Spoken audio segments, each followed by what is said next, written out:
नमस्कार, स्वागत है एक बार फिर से आप सभी का आपके अपने चैनल हनुमान सेवा परिवार में।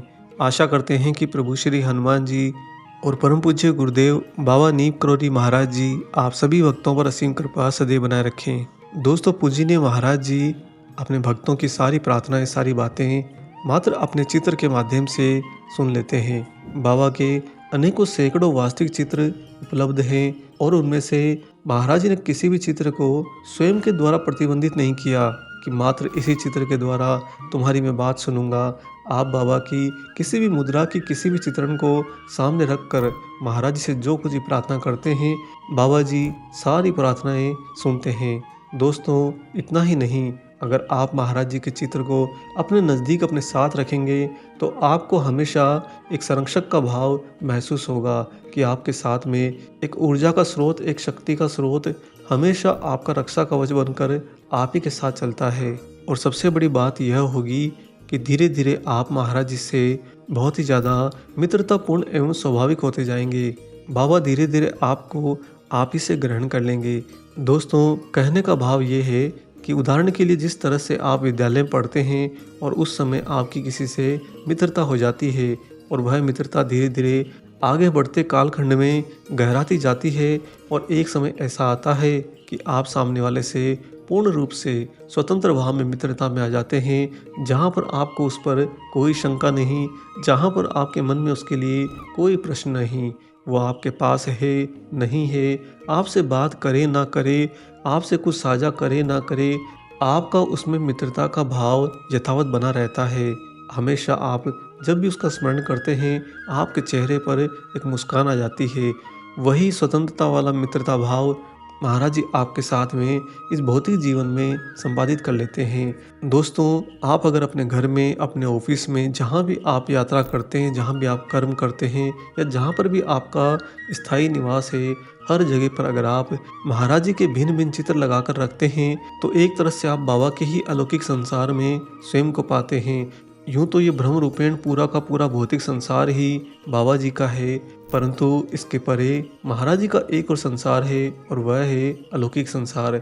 जब आप महाराज जी के चित्रों के मध्य में रहेंगे, आप स्वतः ही बाबा के उस अलौकिक संसार का हिस्सा बनते जाएंगे। धीरे धीरे आने वाले समय में आपको यह एहसास होगा कि आप एक मानवीय शरीर में भौतिक अस्तित्व में रहें, महाराज जी दूसरी तरफ पूरे के पूरे संपूर्ण रूप से अलौकिक अस्तित्व में हैं, फिर भी आप उनके साथ में बिल्कुल यथार्थवाद में रूबरू हो पा रहे हैं। आपका उनके साथ में कुछ ऐसा कम्युनिकेशन होने लगेगा कि बात बात में आप उनसे कुछ कहते हैं, उसका प्रत्युत्तर वो भी देते हैं। कई बार वो आपसे बात बात में कुछ पूछते हैं तो आपके मुख से भी उनके उन्हीं प्रश्नों का उत्तर निकल जाता है। कुल मिलाकर बहुत ही पारिवारिक माहौल आपका महाराज जी के साथ बन जाता है। यही महाराज जी की अलौकिकता का वास्तविक आशीर्वाद है। दोस्तों, ये सत्य है। आप हनुमान जी के मंदिर में जब जाते हैं, सामने खड़े हनुमान जी को देखते ही आपके मन में थोड़ा सा भय आ जाता है। आप उनके समक्ष संकुचित हो जाते हैं, अपने आप को पूरा का पूरा समेट लेते हैं। और ऐसा करने वाले मात्र आप अकेले नहीं हैं, सारे भक्त जो हनुमान मंदिर में जाते हैं सभी के साथ में यही घटता है। यहाँ पर आप सोचिए कि आप हनुमान जी के समक्ष जिस भय के अंदर आ जाते हैं, उसी भय के छाते को हटाते हुए हनुमान जी अपने अद्वैत स्वरूप बाबा नीम करोली महाराज जी के रूप में आपके सामने आ जाते हैं। महाराज जी के सामने जब आप जाते हैं, कभी भी आपको कोई ऐसा भय नहीं लगता। आपको महाराज जी के सामने जाते ही सबसे पहला भाव, सबसे पहला आभास होता है, वह है कि मैं इनसे बहुत चिर परिचित हूँ, मैं इनसे बहुत ज़्यादा फैमिलियर हूँ, ये तो मेरे ही हैं, मैं तो इनका ही हूँ, हम दोनों में कोई अंतर नहीं। यह जो मित्रतापूर्ण भाव आपके हृदय में खिलकर आता है, यही महाराज जी का वास्तविक आशीर्वाद है। बाबा आपको बिल्कुल एक जिम्मेदारी लेने वाले संरक्षक की भांति हर पल संभाल कर रखते हैं। आपकी खुशियों में महाराज जी शरीक होते हैं, आपके दुखों में, कष्टों में आपके सहभागी होते हैं। और जहाँ पर जाकर आप बुरी तरह से फंस जाते हैं, महाराज जी तुरंत आपका हाथ पकड़कर बाहर भी निकाल लेते हैं। इतना विशाल हृदय रखने वाले संरक्षक आपको मिले हैं परम पूज्य गुरुदेव बाबा नीम करोली महाराज जी। अगर आपके मन में अभी भी कुछ प्रश्न हैं, थोड़ा सा भी संकोच उत्पन्न हो रहा है, तो उसके समाधान के लिए आइए आपको सुनाते हैं महाराज जी की एक सत्य घटना। दोस्तों, एक बार एक अमेरिकी भक्त जाड़ों में यानी कि सर्दी के मौसम में भारत आया था। वह चूंकि महाराज जी का भक्त था, अतः वह जाड़ों के मौसम में वृंदावन आश्रम चला गया। वृंदावन जाकर उसने हनुमान जी के दर्शन किए। इसके बाद में वह महाराज जी के कक्ष में गया। बाबा के कक्ष में जाकर काफ़ी देर तक वह बैठा रहा, महाराज जी के चित्र को निहारता रहा। तभी अचानक उसे लगा जैसे महाराज जी के तख्त पर रखे हुए कम्बल से शक्ति निकलकर सीधा उसके हृदय में प्रवेश कर रही है और वह उस श्वेत वर्ण के प्रकाश रूपी शक्ति प्रवाह में स्नान कर रहा है, उसकी शीतलता का सेवन कर रहा है। वह अमेरिकी भक्त यहाँ पर कहता है कि कभी कभी मुझे इस तरह की झलक सी मिलती है। यहाँ पर दोस्तों उस अमेरिकी भक्त ने अपना एक अनुभव ही सुनाया। वह कहते हैं कि जहाँ पर मेरा स्थायी निवास है वहाँ पर मैंने मेरे घर में चारों ओर महाराज जी के छोटे छोटे चित्र लगा रखे हैं। जब मैं कभी अपनी दिनचर्या के विपरीत थोड़ा देर से उठता हूँ और अपने काम में जाने की हड़बड़ी होती है तो मैं नित्य के काम जल्दी जल्दी निपटाने के लिए सारे घर में यहाँ से वहाँ दौड़ता फिरता हूँ और ऐसा करते समय महाराज जी कूद कर मेरे हृदय को लपक कर पकड़ लेते हैं। तब मैं तुरंत ही वहाँ पर ठिठक जाता हूँ और या तो उनके चित्र को देखकर सोचता कि ओहो सब ठीक तो है, चिंता मत करिए, मैं अब भी आपको याद करता हूँ। और अगर ऐसा नहीं तो मैं चित्र को देखता ही नहीं, पर फिर भी मुझे इस प्रकार की झलक मिल जाती है जैसे महाराज जी मुझे हर चित्र से पूछ रहे हो कि तू क्या कर रहा है, क्या हो रहा है, तो अभी तक यहाँ पर है, काम पर क्यों नहीं गया, क्या कर रहा है तू ये सब। मैं बाबा जी के भिन्न भिन्न चित्रों से होने वाले इस एहसास के द्वारा उस समय फिर से स्थायी हो जाता हूँ कि महाराज जी चिंता मत करिए, मैं कर रहा हूँ, जल्दी ही अपने काम पर पहुँच जाऊँगा, आप आराम से रहिए।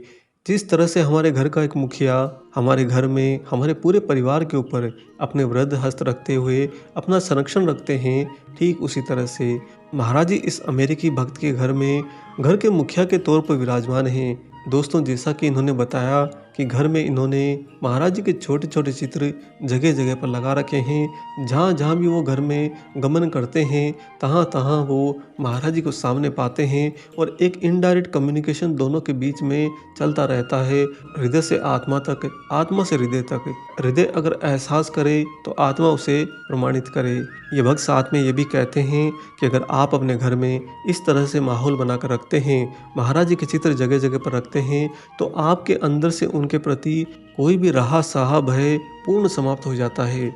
ऐसा करने से आप अपने बाबा के साथ में इतने ज़्यादा घुल मिल जाते हैं, इतने ज़्यादा चिर परिचित हो जाते हैं कि आप वास्तव में पूर्ण स्वतंत्रता को धारण कर लेते हैं। आप ये जानते हैं कि मेरे सामने मेरे महाराज जी हैं, वहीं पर आप उनको भी निश्चिंत करते हैं कि मैं आप ही के दिखाए मार्ग पर चल रहा हूँ, कुछ गड़बड़ नहीं करूँगा, कुछ गलत नहीं जाऊँगा, आप जैसा चाहते हैं वैसा ही तो मैं कर रहा हूँ। वहीं महाराज जी आपको इस बात का हृदय में प्रकाश पुंज के रूप में एहसास करा देते हैं कि हाँ, मैं ही तेरे ऊपर हाथ रखे हुए हूँ, मैं ही तेरा संरक्षक हूँ, तू मेरे साथ में रहते हुए पूर्ण स्वतंत्र रहे, तुझे यहाँ किसी बात की कोई फिक्र करने की आवश्यकता ही नहीं। दोस्तों, इस अनुभव से एक बात और अति महत्वपूर्ण निकल कर आती है कि जब आप महाराज जी के समक्ष होते हैं, बाबा से सिर्फ मांगिए नहीं, महाराज जी से इतना ज़्यादा चिर परिचित मित्रतापूर्ण व्यवहार रखिए कि जब आप उनके समक्ष जाएं तो उनसे उनका भी हालचाल पूछें।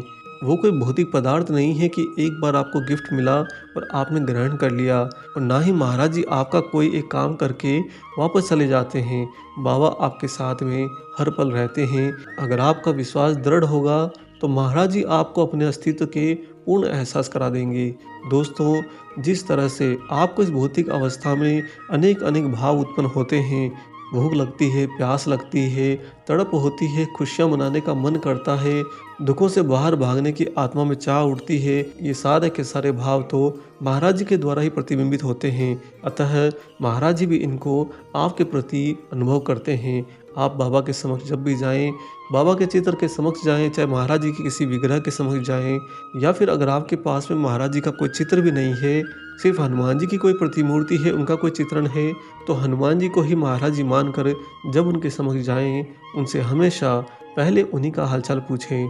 उन्हें इस बात के लिए भी आश्वस्त करें कि बाबा मैं पूर्ण रूप से ठीक हूँ, मैं आपके दिखाए मार्ग पर चल रहा हूँ, कभी मैं भटकूंगा नहीं, कभी मैं अपने प्रयत्नों से पीछे नहीं हटूंगा।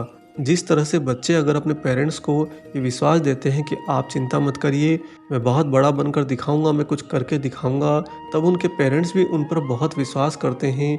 ठीक उसी तरह आप भी महाराज जी से हमेशा अपनी बात रखिए, उन्हें पूर्ण संतुष्ट करके रखिए कि आप उन्हीं के दिखाए मार्ग पर आगे बढ़ रहे हैं। दोस्तों, महाराज जी आपको कभी गलत रास्ते पर लेकर नहीं जाएंगे, ना ही बाबा आपको किसी नुकसानदेह परिणाम से रूबरू कराएंगे। महाराज जी के संरक्षण में रहते हुए आपको हमेशा आगे बढ़ने के लिए सर्वोत्तम मार्ग ही मिलेगा। हाँ, उस मार्ग पर चलना आनंद में तब हो जाता है जब आप महाराज जी से चिर परिचित हो जाते हैं, फेमिलियर हो जाते हैं, मित्रतापूर्ण भाव में आ जाते हैं। कई बार ऐसा भी होता है कि अगर आप गलती कर रहे हैं और आप जानते हैं कि ये गलत है, ऐसी स्थिति में यह जरूर होता है कि जब आप महाराज जी के समक्ष जाते हैं तो ग्लानि के कारण आप उनसे नज़रें नहीं मिला पाते। आप जानते हैं कि मैं इनसे क्या छिपाऊं, जब मैं गलती कर रहा था या जब मैं गलती कर रही थी तो महाराज जी तो उसे देख ही रहे थे, क्योंकि मैं तो उनके ही साथ रहता हूँ। आपके अंदर से यह भय भी समाप्त हो जाएगा जब आप उनके साथ में चिर परिचित मित्रतापूर्ण भाव में आने लगेंगे। और क्या हनुमान जी के समक्ष जाने पर हमें भयभीत होना चाहिए? इस विषय पर आने वाले समय में एक खास वीडियो आपके लिए जरूर लेकर आएंगे कि हनुमान जी का वास्तविक स्वरूप भय है, शक्ति है या फिर कुछ और है। बहुत जल्दी ही आपको एक और ऐसे ही अच्छे वीडियो से रूबरू कराएंगे। आशा करते हैं दोस्तों महाराज जी का ये प्रेरणादायक विशेषांक आपको आज जरूर पसंद आया हो। वीडियो अगर अच्छा लगा है तो जाने से पहले से लाइक कर दीजिए, और अगर आप चैनल पर नए हैं तो चैनल को भी सब्सक्राइब कर लीजिए। साथ ही वीडियो को ज़्यादा से ज़्यादा अन्य राम भक्तों, हनुमान भक्तों से शेयर कर दीजिए, साझा कर दीजिए। मिलेंगे बहुत जल्दी ही एक और ऐसे ही अलौकिक प्रसंग के साथ में। तब तक अपना और अपने माता पिता का संपूर्ण ख्याल रखिए और परम प्रभु श्री राम जी का निरंतर गुणगान करते हुए बाबा हनुमान एवं बाबा नीम करोली महाराज जी की निस्वार्थ होकर सेवा करते रहिए। जय सिया राम।